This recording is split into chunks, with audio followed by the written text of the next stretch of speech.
আমার মতো কি আপনিও আইফোন নতুন ইউজ করেন কিন্তু সিরি ব্যবহার করতেছেন না? তাহলে জেনে নিন সিরি ব্যবহার করার কয়েকটি সুবিধা।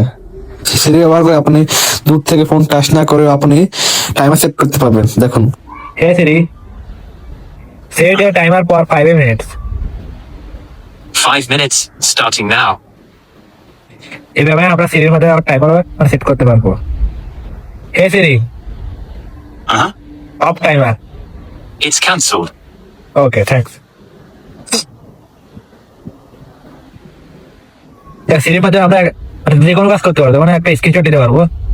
Hey Siri, take a screenshot. সিরিকে আমরা যে কমান্ড দেবো সেই কমান্ড অনুযায়ী সিরি কাজ করতে পারবে।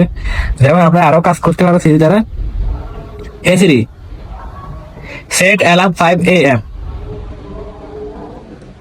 Hey Siri, delete all alarm. Okay. এভাবে সিরি দ্বারা আমরা কয়েকজনকে আবার কলও দিতে পারবো। Hey Siri, call Suman on loudspeaker. Calling Suman on speaker. যেমন যদি কেউ এখন যদি কল দেয়, আমরা সিরির মাধ্যমে কলটা রিসিভ করতে পারবো ফোন না ধরে। সিরির মাধ্যমে সহজে মানে রিসিভ করে ফোন না ধরে দূর থেকে। Hey Siri, pick up the phone. দেখছেন এইভাবে। আরেকটা